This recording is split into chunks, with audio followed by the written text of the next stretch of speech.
What's going on, everyone? And we just lost Trisha. How you doing? I'm Manny Vitale, host of My Fight Our War, and it is crazy as Maniac Monday.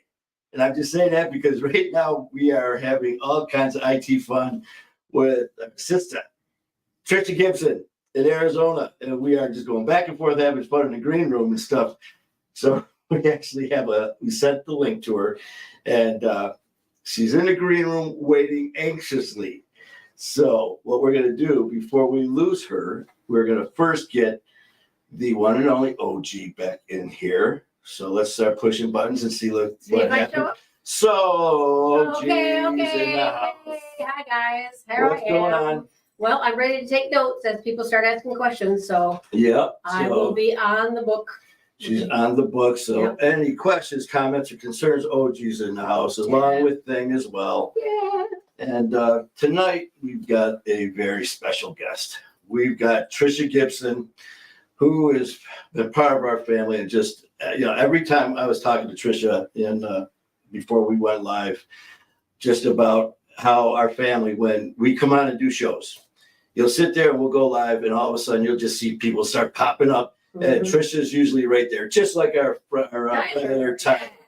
So you know what? We're not going to keep Trisha waiting. Let's get Trisha in here.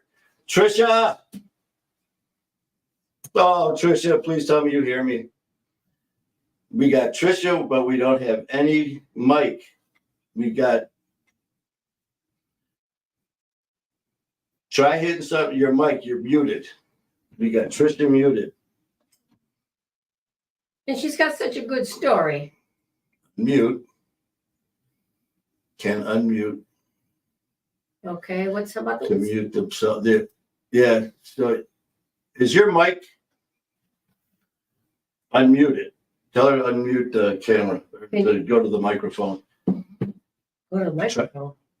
It's gone again. We've been having some issues with the IT stuff as far as the link. Okay, hold on a second. We're gonna try this. We are, you know what? We're not giving up on this, man. Trisha, no, we're not. You are going to do this show, whether you like it or not. Even if it's just sound. All right, Trisha. Trisha, can you hear me? I hear. We hear you. Now we hear you, but we don't see you. Well, that's okay. No, we need to see you. Well, but if they have to, they can look at her picture. We got her picture. There's like a couple different links popping up here. How about now? Well, you sound good. All right, how about now? Go ahead. How about now? Woo! You know what? We're going to keep that right there. Yeah, don't go anywhere. Yeah.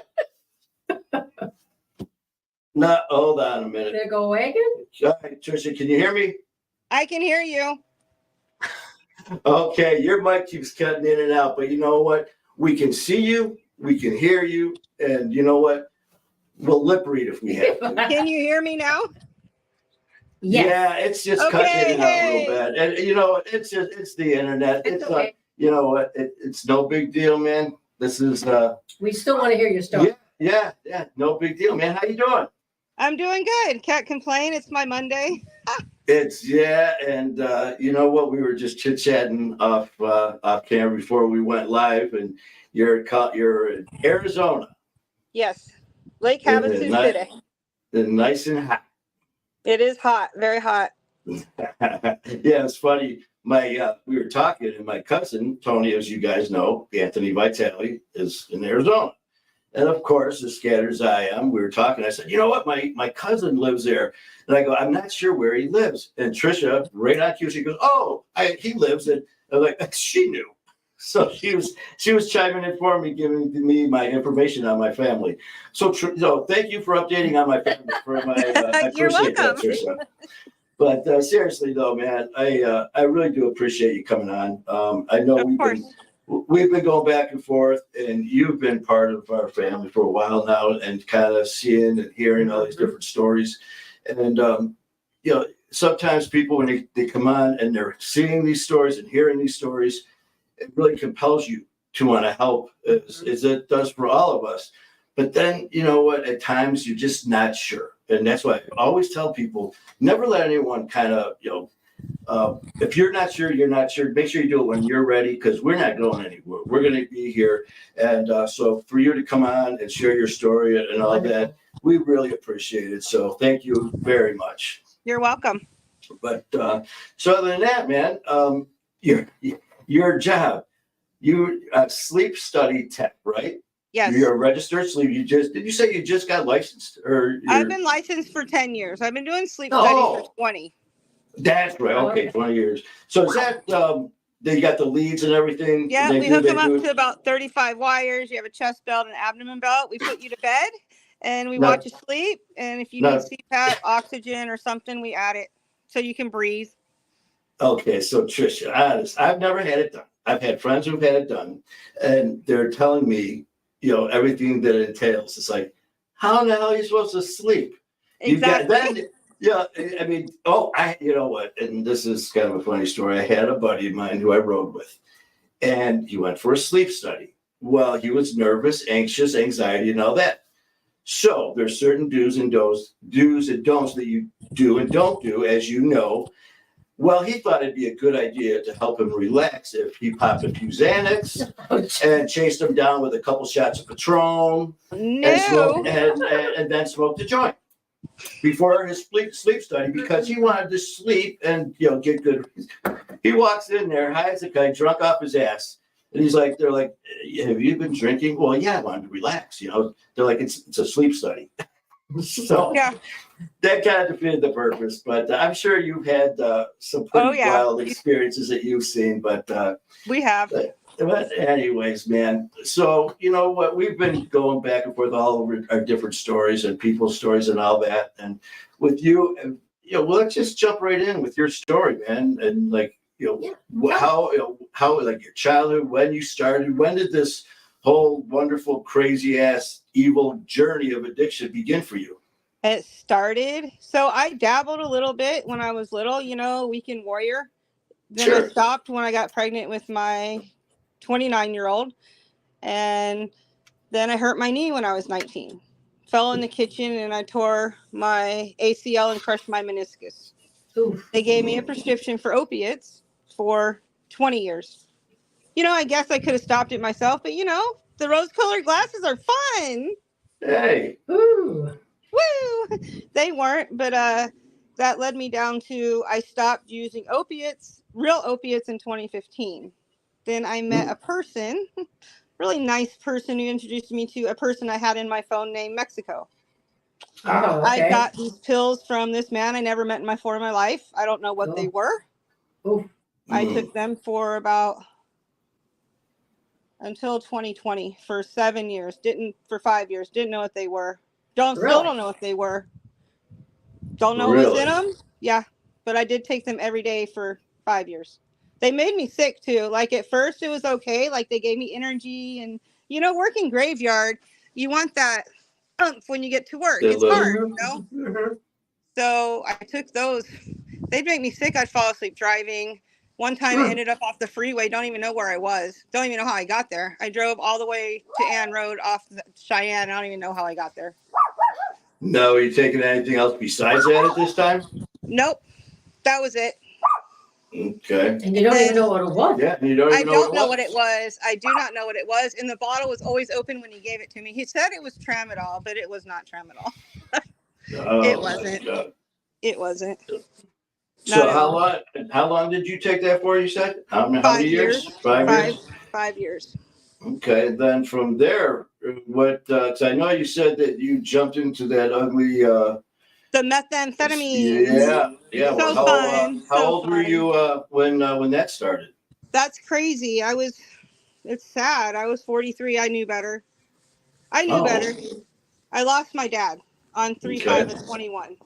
He went to the grocery store and never came home. That's not the reason. I just didn't want to be in pain. I'll never blame that on him. It was not his fault. It's totally my own doing.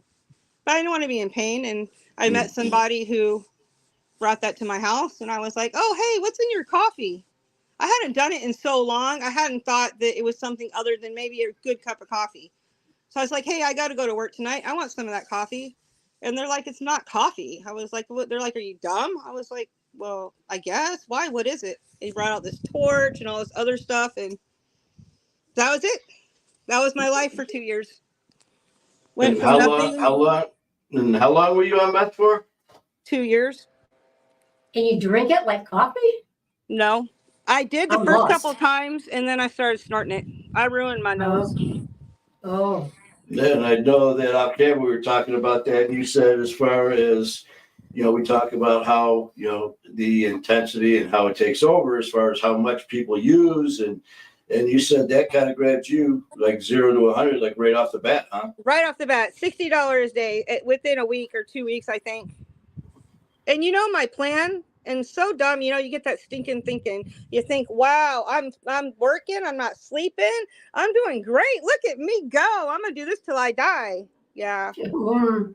Wow. Well, part of that's right, huh? Yeah, really. Exactly. With something like that.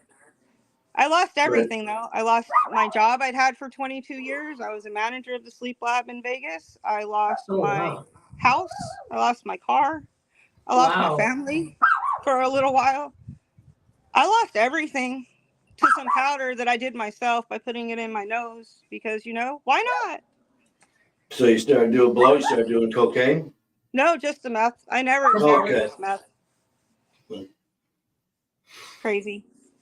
Absolutely crazy. With that, I mean, it's definitely, as we know, how absolutely powerful that is and how, as you can see, Gipson just takes over your life. How were you able to take that, get your life back under control? What did you do? October 5th of 2023, I got some that was laced with fentanyl. And the crazy thing is I had a test kit. I had a test kit because, Amazon sells test kits for fentanyl. Okay. I tested it, and it popped for fentanyl. I did it anyway. Oh. I did, and I almost died in the shower. I was sick for 2 weeks after that. You know that when you're dying, your eyeballs bounce. Okay. You mean the nystagmus where your eyeballs that go up and down? Yep. I really was. I almost died. Wow. I haven't touched it since that day. So have you reached out? I mean, were you, as far as any type of people, you go out and get help them all over the place, whether it's counseling, whether it's therapy, whether it's rehab, anything like that, or family outreach? What worked for you? You guys. Oh, wow. Wow. I'm not going to go into a place. I tried that. AA. I didn't like NA. I don't know why. It wasn't for me. I tried AA. And when you go to AA and you're not talking about alcohol, they don't like you. So that was not a good choice for me. So I do go to church on Sundays now. No, that's good. I mean, the faith is one thing. I mean, it's just, the way that drugs and addiction take over our lives, everyone's different. Everyone's different how it acts, how you react. And then as far as what you do to get clean and helping others. And it doesn't matter if it's in person or social media. The bottom line is getting the help. And, so if that meant, you coming and seeing, I mean, thank God, for social media. And how did you even find us? Was it just scrolling through, or was it word of mouth? Did someone happen to mention us that you? It was scrolling through, and I saw your Facebook first because I was your friend first on your Facebook. I don't know how that happened, but we were, and then I found your Manny Vitel's Wolfpack, and I joined that. Fabulous. So did you just stop cold turkey then? I did. It was really hard, and I was sick, and I had a lot of cravings, and I'm not going to lie. I did. I smoke a little bit of marijuana every once in a while. Yeah. Yeah. So I guess you would call it Cali sober every now and then again. And then how long have you been sober now? I've been sober for a year. For a year. 10/5 of 24 was a year. Okay, good. Congratulations. But I have been sober from opiates for 3 years. But the real opiates from 2015. Well, I don't even know what the other ones were, so we'll just call it opiate free since 2022. You were pill free for wherever the pills were. Yes. That's crazy. From Mr. Mexico. Mr. Mexico. With all this going on, what was happening like within the family, like as far as what they were seeing in you and like changes? Oh, I feel really awful because I was really, really mean to my mama. She tried to help me. She did, and I was mean. I yelled and screamed at her. I can still picture myself right now. It's the most worst thing I ever done in my whole life was to treat my mama the way I did, especially after we just lost my daddy. Yeah. You don't do that. I should have never done that. It wasn't me, and she forgives me. Me and her are good. The one person that I can never have in my life again is my little sister. She won't talk to me. She won't even come to the house if I'm there. She won't bring my nephew's there. I heard her. It's fine. I mean, she's going to have to heal. If she does one day want to come around, that's fine. If she doesn't, I understand. And that's, and Trisha, that's one huge thing too. One thing with me, and, sometimes we burn bridges that can't be repaired. And, I know in my personal battles that I've dealt with, the things that you do, the things that you say, like you said, are so horrific. And sometimes you remember, and sometimes you don't until you recap the, I can't believe I said that shit. Like you just happened to bring up something about, was it the things you said to your mom, or was it that you said something about that? Yep. I had a similar situation where I was sitting at the table with my mother, and one of our numerous talks, and she was literally pounding on her chest, crying, not little bit, sobbing her eyes out, saying, "You are breaking my heart."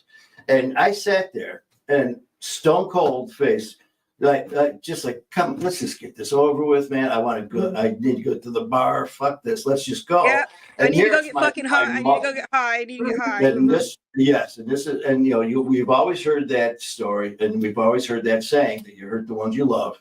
And, thank God for our family and friends who have stuck by us and stuck with us through this, because without them and without faith and no matter what it is, man, without faith and without family and friends, this is a scary ass world. And, so thank God. And was it, you said that, is it your sister that's you're not talking to? My little sister. Your little sister.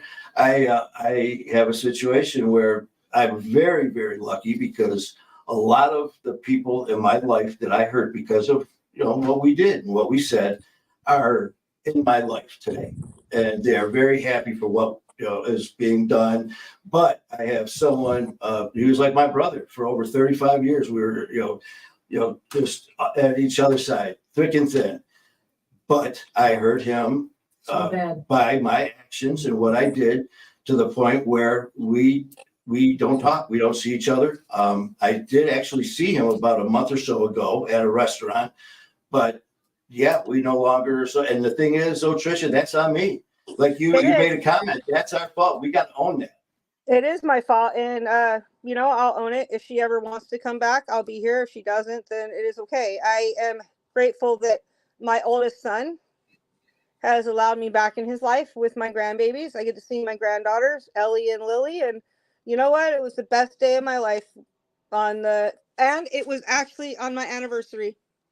I got to see all of them, and we had a nice dinner at breakfast. It was great, and I get to go for Thanksgiving and see them this year. It's wonderful to be sober. It really is. And the thing is, the things like I can only speak for myself, obviously, but like you just said, Thanksgiving, the holidays, special moments, and even the ones that aren't an occasion. It can be Tuesday for dinner, like you brought up. Exactly. Just a Tuesday for dinner, or a last second phone call. Hey, listen, you want to stop by? For what? Just stop by. Right. You know what? Those feelings and those conversations are so memorable. And they are. So I'm very happy that you're to that point with with your family, and you said your kids, your grandkids, and of course it's the best life ever. And I got out of a very abusive relationship I was in for 15 years, because when you have those rose-colored glasses on, you really don't see the way they treat you. You don't see how they're being towards you, and they're keeping you down. And I did it, and it's been 5 months. But how long? 5 months? Yep. Was your partner also using? He did. He didn't use opiates. He's an alcoholic, bipolar, schizophrenic. I just wanted to help him. He was the father of my last son. I didn't want to send him out to the gutter, But at the end, you can go to the gutter. You can go live in the gutter. Thank you very much. And normally I'm not like that, but you can only do so much for somebody who wants to try. And that is true. As we know, yeah, you definitely want to help. You want to do all you can to help people. But first and foremost, as you know, just like the rest of us, we got to help number one first. And if I can't help me, I can't help anybody. And I need to help my 13-year-old. He's correct. He's funny. Yeah. And you know what, Trisha, without that, man, if you didn't do that, you would not have that relationship with your because kids actually, and your grandkids. 80 my 13-year-old was kidnapped for 3 months by my ex-mother-in-law. I wasn't using at the time. He didn't want to go to Montana when I went. So I did start using again after she kidnapped him. But Children of the Lost, the Missing Exploited Children, helped me find him. So that was fun. It wasn't. Wow. How long ago was that? Wow. 2023. I found him January 4th of 24. And I had to fight a long battle because she still tried to take him from me. No, you had contact with him? I have my son. I got him. She doesn't get. Oh, okay. Yep. How old is he? He's 13. And my mama helped me with that. Thank you very much to my mama. She's the best thing ever on the face of the planet. I love her. You got it. That's, Does she know that? She does now. I don't think she knew that then. Okay. You know what? And the thing is, I think they do know, but that's the thing about moms. You always hear that saying, there's no love like a mother's love. There's not. And she's a little hard, but you need that. After what we've put our families through. Hello, she can be as hard as she wants. It doesn't matter. Hey, you know what? As long as mom's there, and like I said, my mama is just amazing for the stuff that the things that I said and have done, and just like all of us, we all have gone to places where now looking back at it, just like we've all had those moments where it's like, I can't believe I did that. I can't believe I said that. And, especially when it's our mother, it's our family. Exactly. Our I never, ever pictured myself in the whole wide world yelling at the top of my lungs at my mom. And she's sitting there crying and telling me, I don't have any money to give you. Like, wow. I can't believe I did that. How was your relationship with your mom prior to all that? When you were like growing up young and all that, you guys, how was your relationship? My mom and dad were the best. They were great. They were always there for us. Always. See, and that's another thing too. I know when I first started doing shows, a lot of the things that I had right from the beginning, people would say, so how's your childhood? Because people sometimes assume when you're dealing with drugs, addiction, and all that, mental health issues, that you came from a broken home. There was all this drugs, violence, and for me, when I started telling my story on Hard Knocks the first time, you're waiting to hear this, big boom of excitement and terror and all that, and I was like, my growing up was great. I was surrounded by love and happiness. And they're like, well, Manny, this is Hard Knocks shit. We want to hear the dirt. And but it just goes to show you, man, as Trisha, we're so good at blaming other people. It's your fault that I smoked dope. It's your fault that I drink. It's your fault that I do meth. The bottom line is you said it, man. No one forced you. It's so our fault. I took that stuff and put it up my nose, grounded it up, and was like, "Woo, let's go more." Wow. You said it did cost you a few jobs, huh? It cost me my one job that I'd had for 22 years. The first job I ever had in sleep. Now, was it because just not showing up, or was it that obvious that they knew? They knew. I didn't know that. You know what's dumb? And I feel so stupid. I feel so dumb. So they knew. I didn't know my mama knew. I picked her up one time, okay? And I had done a big old line before I went to go get her, which I probably should not have been driving, but that's another story. I go to pick her up, and I got a big old ring around my nose. And she looked at me. She goes, "What is on your nose?" I was like, "What are you talking about?" I looked in the mirror. I was like, "Oh, I was having powdered donuts before I came to get you. What are you talking about?" Uh-oh. Yeah, what do you mean what's on my nose? What do you think of? Nothing. Well, and she knew. Our moms, I had a 2018 Ultima. I'm backing out of I'm backing out of my garage, going to pick her up one night. And Mama, if you're watching, you don't know the true story. This is the true story. Uh-oh. I was so high as a kite backing out of my garage. I hit the side of the garage, totally tore my car apart, and still had to go pick her up. My car is dragging stuff on the bottom, and I was so mad. I don't even know why I was mad. I'm yelling at her. See, I had to come get you. Look, my car's all broken now. Somebody hit me on the side of the road. Yeah, you interfere with my buzz. You know what? You interfere with me doing drugs. You know, how dare don't you do ask that. me to come? Or I'd have to pick her up, and then, like, she'd call me, and I'd have fallen asleep, because I guarantee you I was awake for 2 years. Guarantee it, at least. And she'd call me. She's like, Trisha, where are you? You're supposed to pick me up. I said, I got a migraine. I can't make it. And she didn't drive for a little while, but she drives now. Interesting that you would say you hadn't slept for 2 years, and you're doing a sleep clinic tech. It's really quite the antithesis here, so you know how important it is to have sleep. I do know very well. And that's the thing too, man, is, we sit there and we think we're getting away with shit. Because I remember, oh, hell no, man. Because for me, I always, talk about my family. And before my issue came to the point where it became a problem, when it came to families, events, when it came to anything holidays, I was always first there, last to leave. I just loved every part of the family thing. And then as addiction started taking over, all of a sudden a phone call is like, hey, Ma, just let them know. I think I have food poisoning. And, it had nothing to do with the fifth I just got done drinking. I mean, but you're sitting there and you're taking, and you think, and it's just like, and it's like you're telling these lies. And, it's like you think you're getting away. It's just like you showing up with a ring of blower on your nose. The lies upon lies that I told. It's so funny. And that just goes to the power of love between family, because they know and we're still here. Exactly. I mean, I don't even know. Hey, Mom, I can't come to Thanksgiving or Christmas because the babies are sick, or I have food poisoning, or I got gout. I can't. My kidneys are messed up today. I can't come. Yeah, and the thing is, you would use any and all excuses, and nothing was off limits. It was whatever. I gotta work on Halloween. I gotta work on Christmas. Really? You're doing sleep studies on Christmas? Yes, I am. No. They are. Don't celebrate Christmas. Jehovah's Witnesses. Oh my goodness. You know what? That's just it. You know what? It is what it is when it comes to dealing with addiction in so many different ways. But that's why, I don't know if you saw myself and Skylar when you did our show, we were talking about not only us and dealing with our addiction, the ones who were dealing with it actively, but we did that segment with our families and friends and what they put up with all these years. Because I've had people say that, I remember when I was dealing with them, like, well, my family and friends trying to talk to me, like, do you realize what you're doing to us? I'm like, how is this screwing with you? I'm the one that's doing it. It's happening to me, not you. Exactly. And you can't be more wrong, because all of our actions are affecting others, because we're hurting the ones that we love so much, and we just don't give a shit.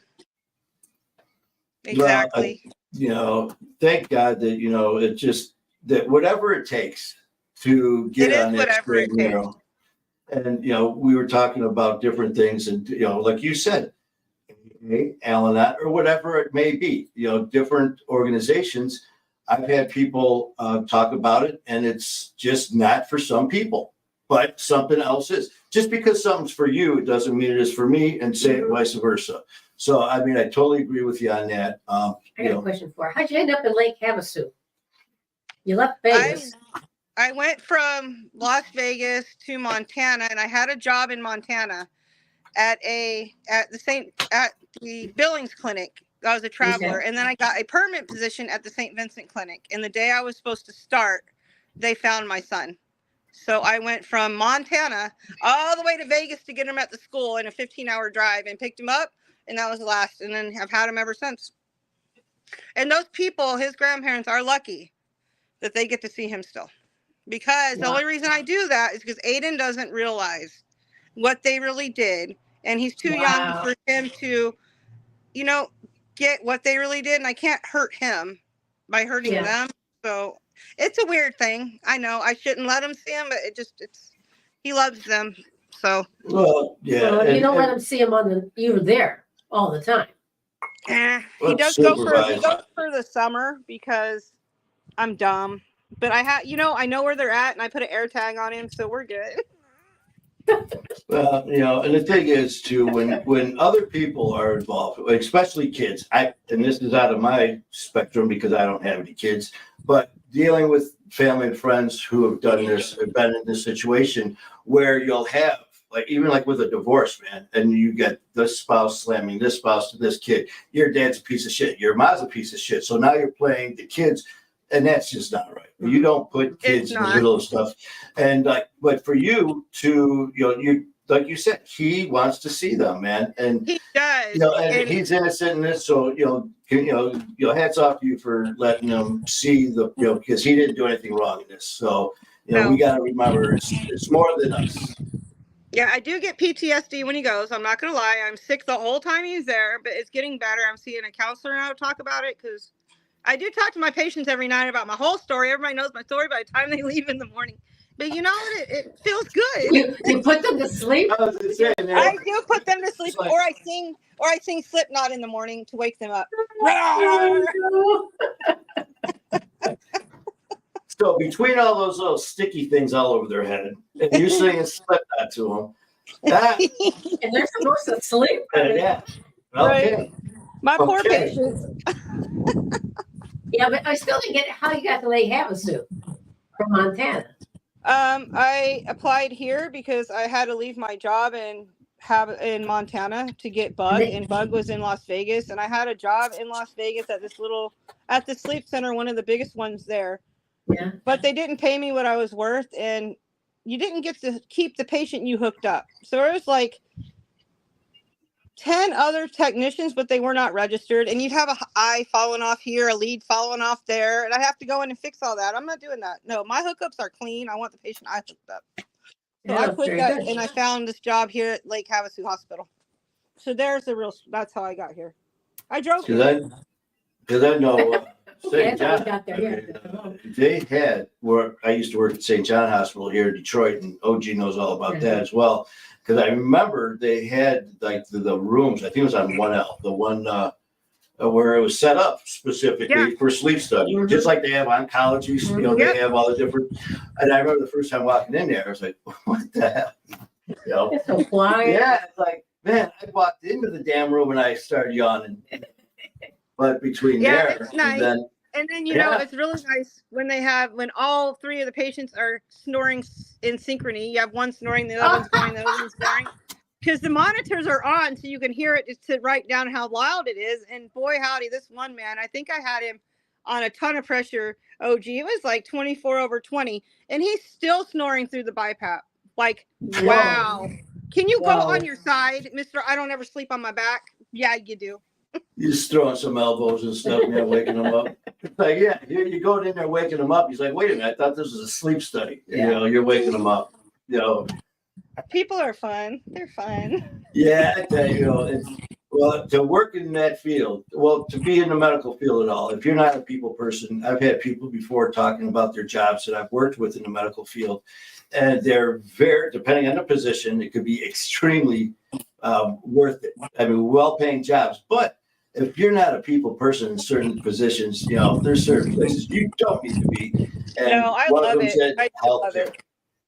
Well, it sounds Best like thing in the world. and it's been with you. It's been over 20 years, right? Yep. Mm-hmm. Yeah. Has it always been in sleep study, or did you do anything before sleep study? I went to school to be a medical assistant, and then they lied. When I got out, they're like, "Oh, you'll make this amount." No, I didn't. You lied. You lied. Find me a job where you said I was going to make what I make, and they did. Yeah. So I've been there ever since. So is that an associate's degree or a certificate or what? It's a registration. So it's Okay. I don't know registration. We have to do our continuing CEUs, our 50 every year, every 5 years. It's 50. We're board. It's the board of BRPT, the board of registered polysomnographic technicians. Damn, that's a mouthful. You have to be awake to say that. Exactly. That's why you call it RPSGT. I'll go with sleep tech. Yeah, really. There you go. Really. Yeah. But yeah, well, like I said, man, just hearing our stories, Trisha, and just the different things that people go through, that people realize and don't realize how it affects others. And here, like you hit on it, man, how it affected you, your mom, Oh, it took your little everything. ones. I tell you, I had to sell my whole life. I had to sell all of my big screen TVs. I had to sell my furniture. I had to sell my everything in order to make it to Montana. Yeah, Because, you know, once I did you have a home? You just sell your home? Did you say you no, lost your I was home? renting. I was renting, Oh, but I did okay. lose. But that job I'd had for 20 years, once you get blackballed in an industry in Vegas, you're not coming back.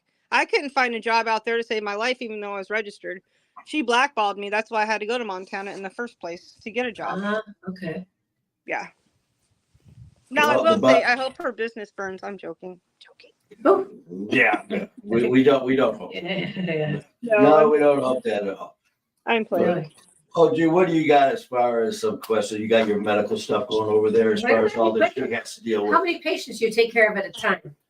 I did 3 in Vegas. I do 2 in Lake Havasu. Sometimes 1. Okay. We're slow out here because it's a rural town.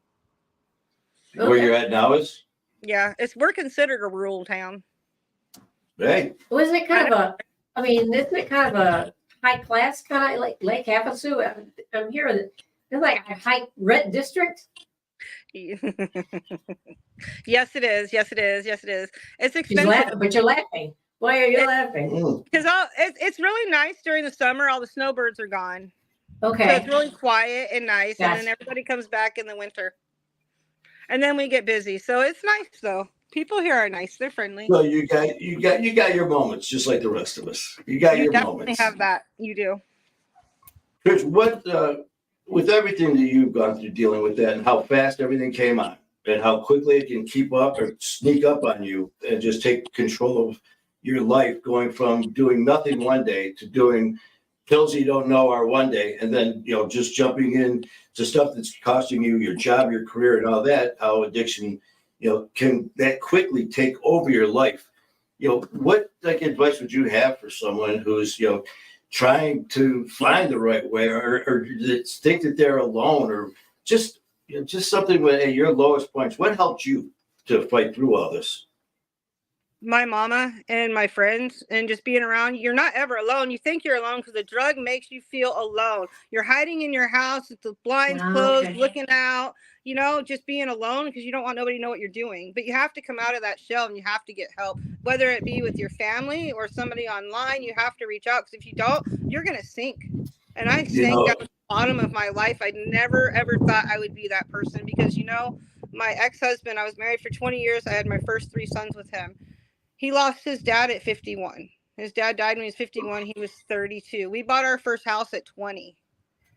He came home high and did not stop for 7 years. I had to leave him eventually. We lost our house. We lost everything. So I knew better. I seen it happen. I knew better. But I'm different. That's not going to happen to me. I'm just going to have fun. It's going to be fun. I need fun. I had my first son at 17, had 3 boys by the time I was 24. I didn't get a life. This is my time. What are you talking about? Get off of it. No, I'm having a good time. But screw you. I'm going to do me right now. And if you don't like it, get out of my life. Yeah, you think, and the thing is, you, like you said, you think that you are in this control of an uncontrollable situation. You're not. The more that you think, and the thing is that bar keeps moving. Because I had someone ask me the same thing about, well, when did you think you had a problem? It's like, you never do think you have a problem. No. Like for me, because what I would do is I'd compare it to someone else. I'd be sitting there like, well, man, you're drinking, you're doing this. I go, well, listen, so-and-so's like falling down drunk. I don't fall down when you stare all over the place, but I don't fall down. And then it was like, well, he's getting pulled over. I'm not getting pulled over. Get pulled over. And that's like, well, I never got put in jail. So it's never went to jail. Yeah, until you do. But then you find the next level. It's like, well, so you just keep using others' misfortunes to try to justify. No, even Tyler said he found out that even rock bottom has a basement. You think you hit bottom. I like Tyler. I like that, brother. And you know what, Trisha? Because I tell you. No, go ahead. When the rock bottom was me dying. really getting that stuff laced with fentanyl and testing it and still doing it and knowing good and well I could die, and I still put it in my nose. And I was so sick for 2 weeks. And that is the extreme power. And the one thing that you said that I totally agree with is I have people that I've talked to about dealing with addiction, and it's about other people. They're like, I'll always say, if you think that someone is having issues, reach out to that person, because if you think they are, they are. If you have that possibility or that notion, there usually is. And I've had people say, well, Manny, they've got a huge family, a shit ton of friends. They're not alone. You can be surrounded by family and friends physically and be totally alone. But the thing is, like you said, though, I totally agree with, is the addiction will make you feel like you are isolated. It will put you in that deep hole of hell. And you can be surrounded by people. But you're right, though. The addiction will make you think that it's hopeless, that you're alone, and you're not. As you see, man. I actually, it was so bad when I left Vegas and I got my job in Montana. I was clean for a month in Montana. I was great. And then, guess what? I got it delivered via FedEx through the mail to Montana. Hey, you know what? Where there's a will, there's a way. If you want something bad enough, you're gonna and get how it. did that get through? Like, I don't even know how it got through. And you know what? I'm so dumb because the first package got lost by UPS, and here I'm sitting there calling them, "Hey, where's my package? I have some crystals in there. Where's my drugs? Oh my goodness gracious! No, and that's not good, because I know people that had situations where they've had stuff shipped, and a lot of times they'll get flagged because this, the customs agent find it. Yeah. And then what they'll do is, they're not stupid. They're not going to call you and say, hey, we found your drugs. If you can come down and claim it, they'll say, where can, like an address, or they'll do something so you can meet up, or forwarding address or something different. And it's just like. And I'd be so happy just go out there and get my little package, not looking around to see if anybody's out there watching me pick it up or not. Woo, let's go have fun. And that's just it. It just takes away all responsibility. And you never ended up in jail? No, I never went to. No, I've had one speeding ticket. And you want to know what? Wow, I was interviewing for a job in Prescott at the Sleep Disorder Center in Prescott Valley. High as a kite. Don't even know how I made it there. On my way back, blowing through a construction zone, going probably 70. I had my bong up front. I had a line up front. I had all my stuff up front. Got pulled over. I had my scrubs on and I had my paperwork. I was like, why are you pulling me over? I didn't do anything. For one, you need to let me go. I gave him my badge and he's like, you're going over the speed limit in a construction. Oh, I didn't see the construction. I'm so sorry. I didn't mean to be rude. Here's my badge. Can you please let me go? I've never been pulled over before. He gave me a ticket. But that was it. He didn't look in the car. I don't know how he didn't see everything. I was sure I was going to prison and losing my license. I was positive on that. Sometimes with that, it's like some of the luckiest things are the unluckiest, because if that would have happened, who knows, that could have avoided a lot of the heartache that happened along the way. But things happen for a reason. Mm-hmm. They do. And the only thing that I wish would have happened, I wish my old job would have taken me and shook me and been like, hey, Trish, we know this isn't you. We know you went through a hard time. Wake up. You got 2 weeks. Get it together. I'd been with them for 20 years. I'd never been in trouble before. It's okay, though. They didn't want me. And you know what? With something like that, I mean, I can see your point. And at the same time, it's like, you know what? It's still on us, no matter what. I know that. And it is about education, and it is about, caring and reaching out. Because just by saying, hey, listen, we know what you're doing. You're done. You're out of here. Done. I mean, okay, well, how is that helping the person's problem? I mean, how does that help? I mean, so now, just like with all of us, there's consequences. But the thing is, do something to help, do something to educate, do something to support. So I got you on that, though. And especially, it's not like you were there for a month. You were there for 20 years. I was with them for 20 years. I did everything they ever asked. Like, during COVID, I worked 55 days in a row because one of our coworkers had a COVID baby. So, we were a little lab. I did whatever they asked me to, whenever. But you know Yeah, what? It is my fault. I'm having a hard time with that one, though. I am having a hard time with that one. but and like I said, I get it, but as I always say, is we got to own our stuff, and that was the hardest thing for me is owning it, because Yes, I'm even having at a hard the time end, with that.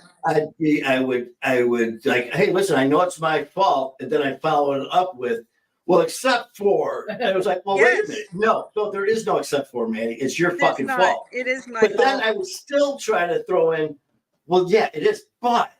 Yeah, But it's if like, this hadn't happened no. this way, I wouldn't have done it this way. I would have been Yeah. better if they had done this. Yeah, if they no. wouldn't have given me such a hard time, if they would have Right. just done it.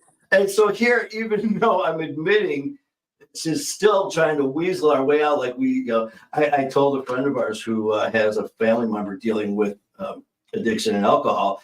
And I said, listen, because they're like, well, she said that this is the end and never going to do it again. I go, bullshit. I said, do you know how many times we've said that?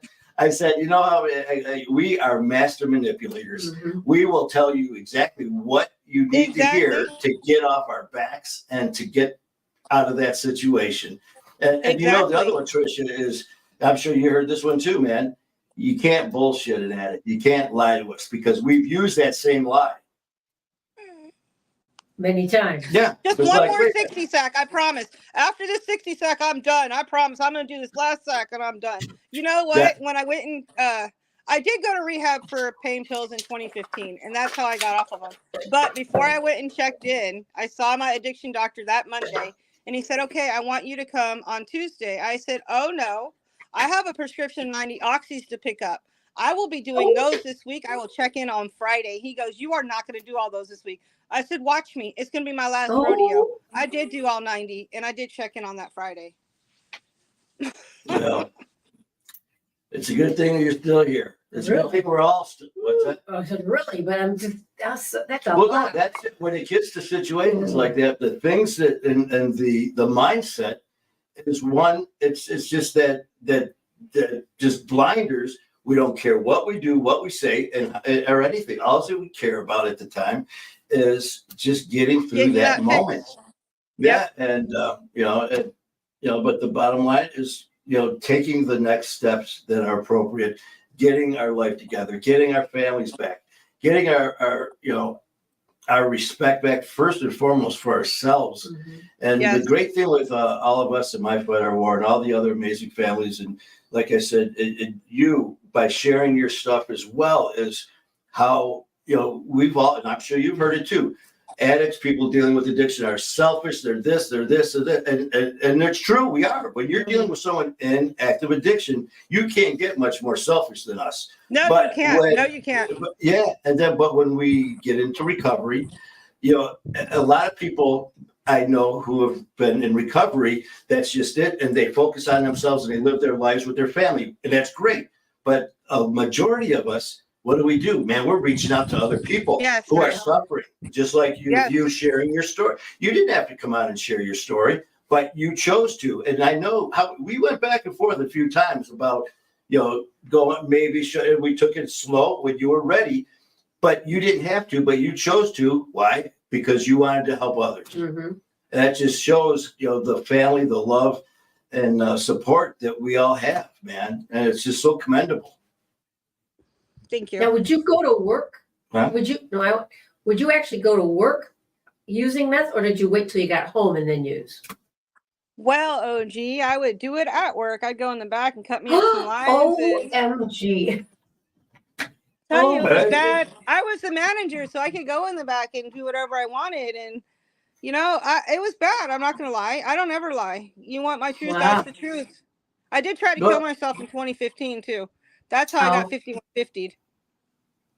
That was not fun. If you want to talk about a time when you're so low that you do want to die because you're doing so many pills, that was a time of my life that I didn't want to be around anymore. It was bad. But they helped me there at Desert Parkway. It was, they were good. Well, thank God, man. And that's just it. With any type of dealing with addiction, the first and foremost is we have to put the egos aside and take that first step. Mm-hmm. You hear people, I don't need it. I can do it on my own. You can't do it on your own. No, the pills, it was harder to get off the opiates. I'm not even going to lie, than it was to cold turkey the meth. Wow. And the thing is, I've heard, different people, different drug of choice and all that say the different things of how they thought that this was going to be just unreal. But this was 10 times as bad for them. But then, it's just, I'm just so grateful for everyone in our family. Mhm. And, I didn't know that, as far as when we were talking about what helped you. And you said us at social media, us here at My Fight Our Wars, what helped and continues to help. And It was. I'm not even gonna lie. There was one time you guys came on, and one of my friends came from Vegas, and she popped in, and it was where I was going through my separation and getting a restraining order and stuff, and she had stuff. And I looked at her, I said, "Go. What are you doing? No, we're not. You're not coming to my house." And just to let you know, Wow. every time you do that, you're playing Russian roulette with your life. Every single drug that they say is recreational, because every kid did recreational. We all did recreational drugs. You can't do recreational drugs anymore. You can't even buy vapes underground because you're going to die. It's all laced with fentanyl. All of it. Just stop doing it together. Just stop. It's all laced with Fenny. All of it's laced with Fenny. Well, I remember when I was, younger, we were talking about that in one of the first interviews I did, and they were asking me, what drugs did you do? And like I said, back in the 70s or 80s, for me, it was basically everyone was smoking weed. And then after that, it was like just doing like downers and then doing coke. And then back in the late 80s, going into the 90s is when crack started become more prevalent and all that stuff. But, now what people are dealing with as far as, like you said, the fentanyl and everything, where the first time very well be your last time, man. And you said as well, Russian roulette, man, Russian roulette. It is. It's so addicting. So I did fiddle faddle when I was littler. I never got addicted to it then. This new stuff that they have out there it's one time, you're done. And, depending on the people too, I've had people that I've known who, as we know, we have people who are alcoholics who are functioning.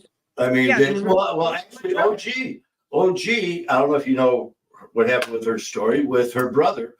Here she is, a nurse, and her brother unfortunately died because of alcohol. She had no idea.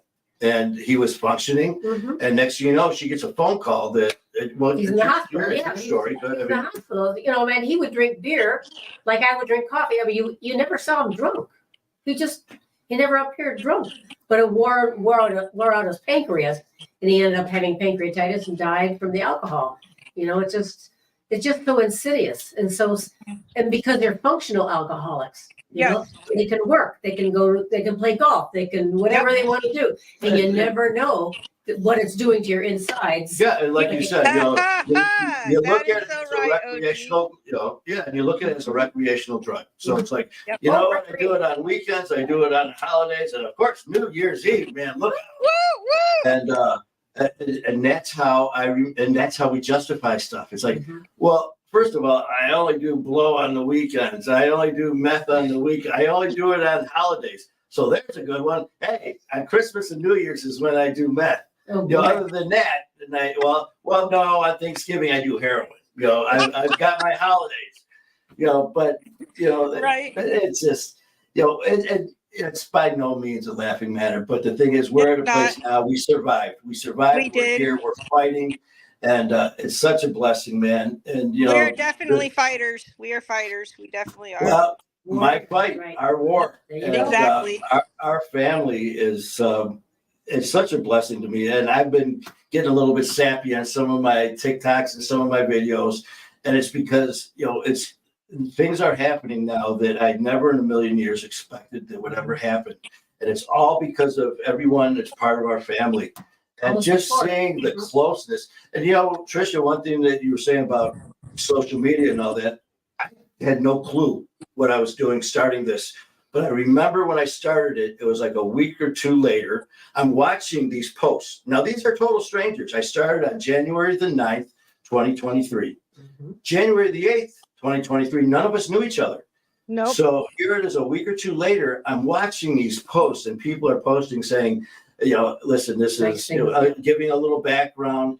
And then all of a sudden people were posting, listen, I'm having a bad time. I'm afraid I'm going to relapse. And there's like 10, 15 people jumping in. You got this. We're here for you. And I'm like, wait a minute, Matt. So I did a video. I said, do you realize we are telling our most personal, painful stories right now that a lot of our family and friends don't even know, but we have that bond with each other here. Exactly. Yeah, so I mean, it's a blessing knowing that what we've got going here in this family and what we've got going on in this recovery family world of ours does make a difference. It really does. It so does. Yeah, and it's because of all the people, OGs, because of all the people here, and OGs taking care of everyone here, looking at the comments and all that. It's because of all of you and your positivity and your help and support and love, and it's such a motivating factor in everyday life. So please don't ever think that your comments don't matter and make a difference. Trisha, like I told you, man, when we start our lives, you can count on all of a sudden within certain time limits. It's like, oh, there she is. It's like they pop right up, and it's like, good morning, how you doing? Hope you have a great day. Instead of I feel like shit and just a negative thing, upbeat, and supportive. So Trisha, thank you so much for that. Of course, thank you, Manny. You're the best. Like, it's great. Oh well. Look forward to all the lives. I had to catch them last week, but I will catch them this week. Well, I mean, get ready for November. Okay, next week we're flying. So the next live is going to be November 11th with Stephanie Rose. With Stephanie Rose. But this week, be ready for tomorrow. Be ready for tomorrow because somebody here is turning old tomorrow. I'm old tomorrow. OG's birthday is tomorrow. So we are going to be jumping on, getting a little bit silly and stupid and God knows what. Might be a whole hour of silly dance or whatever. But we're going to have some fun. And on Wednesday, we're going to have Music and Mayhem with Skylar Ray. And he's actually dropping some new music. So Skylar. And then, of course, we're off to New York and Connecticut Friday, Saturday, Sunday, Monday to do a bunch of shows. That'll be amazing. So we're looking forward to getting all that going. And but those are going to be taped. Those are going to be taped and then they'll be dropped. Yeah. But, this is just is growing. And New Zealand just showed up in the house. Hey, New Zealand. We got Ants from New Zealand. And see, that's another, Trisha. You sit there and you see all these names and it's just like, hi, Ants, how you doing? People that, we've never physically met, but you feel like you've known them forever. Because it's just, this that bond. So. And I just want to shout out, if Helen from the Philippines is on, show up because we're missing you and we're kind of concerned. We haven't seen your name pop up in a while. Yeah. All of them, everyone, and if you have someone on here that you're concerned about, reach out. Just reach out. Simple phone call, text message, reach out. But, well, Trisha, I just want to thank you, man, so much for coming on. Really appreciate it. Thank you for having me, guys. And looking forward to seeing you again and chit-chatting some more. And hey, let me know how my cousin's doing. I will. We do chat. Yeah, we do chat every once in a while. Hi, Anthony. Yeah, cousin Tony's been here. All right. Well, again, man, Trisha, you have a great night. Thank you so much, and the best to you and your kids and your grandkids, your mom, everyone in Arizona. Your I'm gonna give my mom a shout out. I love my mama. Love you, Mama. Thank you for everything you've done for me. You're the best. There you go. What's your name? Her name's Gabriella Edwards.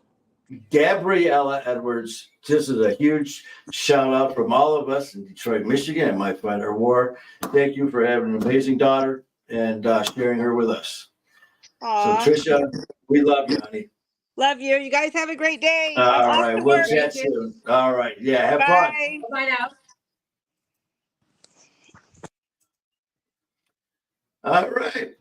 Well, we got, hold on one second here. We got a couple different links. Heidi's making the announcement that your birthday is Wednesday. We know, Devil's. Yeah, we know. Yeah, we are going to be doing Skylar that night. Yeah, Wednesday. We have Music and Mayhem was Skylar, who I chatted with before coming on our Tonight Show. Mhm. And him and Kayla are just, I just love my brother, man. Him and Kayla, they're putting out music, just dropping song after Yeah. song. Just saw another one. I hope you guys saw it. You talk about hard workers. They are incredible and so talented. And not only that, man, but what they're doing, again, just like all of us, you know. Hey, Cindy. Yeah, yes, to do that. Cindy. Where's Ryan? I miss Cindy and Ryan. I got to get there earlier. So Cindy is part of the Gym Rat family at Powerhouse Gym. She sure is. And what else we got going on here? Ange from New Zealand. We have Deline. Of course, Heidi. I mean, we can't go. We can't. We got to talk about Heidi. Heidi has been a mainstay and been part of My Fighter Award literally since day one. She saw the first show I did with Dan and Donna at Hard Knocks, and that was. I mean, she's stuck here ever since. Yeah, she's just like, let's see what else this guy's gonna do, you know. But Heidi has been part of our family, and not only that, but with your support and everything, it just means the world. And and like I said to Trisha, the last few days, man, it's just been getting a little sappy here. But it's just looking at. Sometimes you think maybe you're doing something that. It's just words, or it's not as intense, or it's not making the difference that you thought or hoped it would.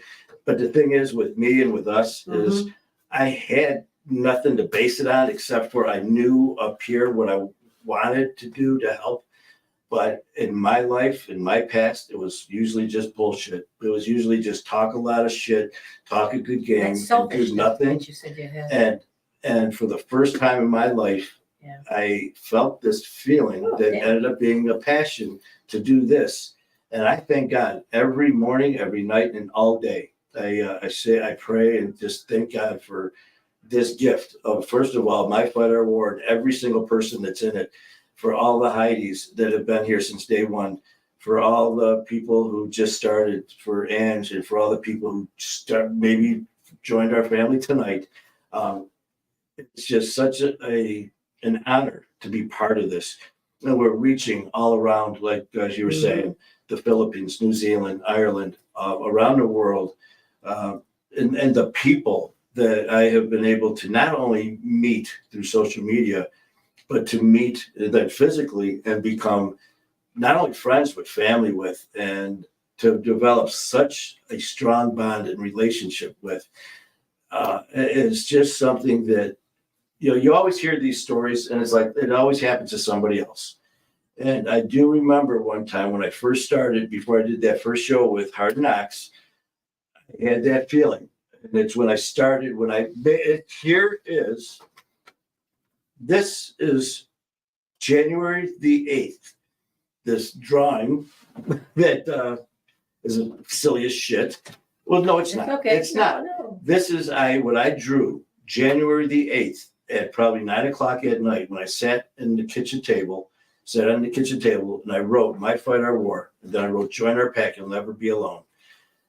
And not knowing what it meant, not knowing why I wrote it, and that's when I knew that my life was starting to change, and it actually had a purpose. And then the time at Father Solanus, when I was praying at the tomb, which I've done numerous times, except that time was different. I remember praying, and just the feeling that overcame me was so powerful that I'm kneeling there praying. And there's people everywhere. Sometimes you're the only one. Sometimes there's people next to you.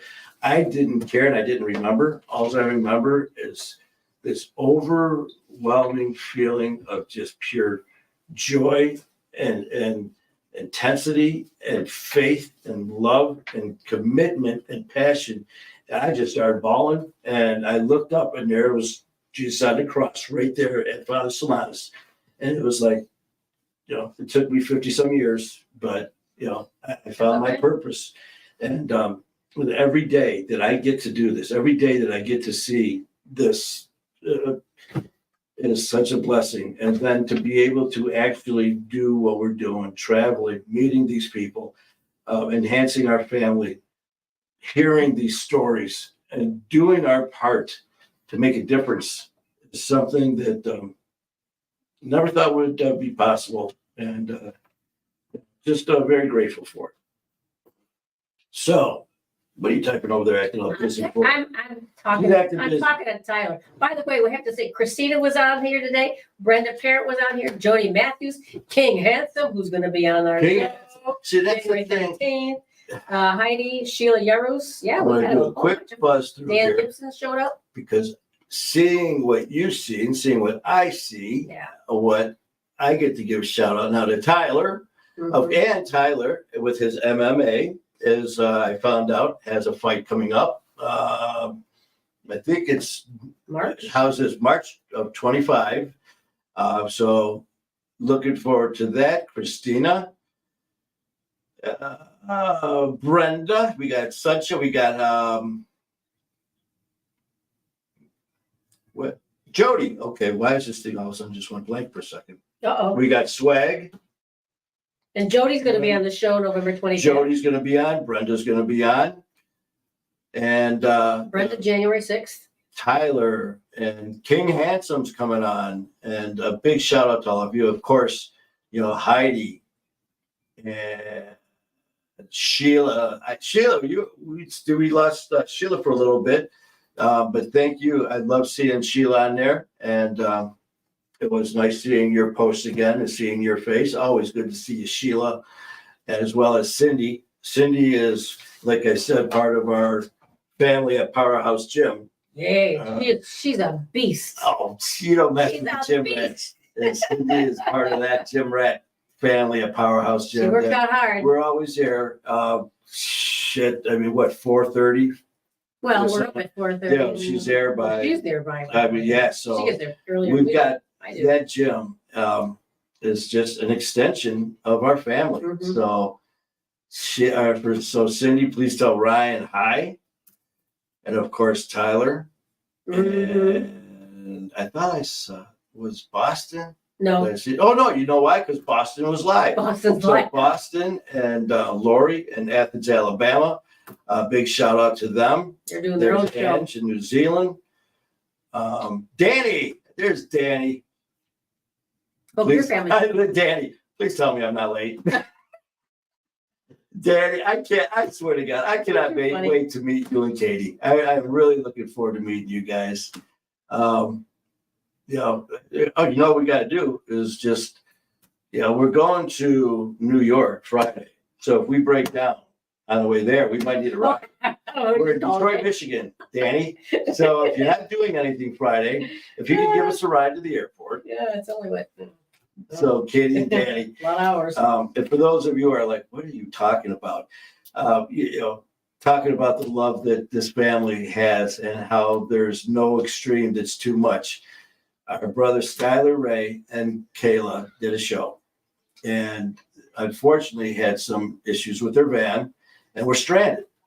And they made the most of it and decided to have fun, and they went live. And they were doing it live. Mm-hmm. Just say, listen, we're broke down, but we're making the most of it. Well, who saw but Danny and Katie? And Katie.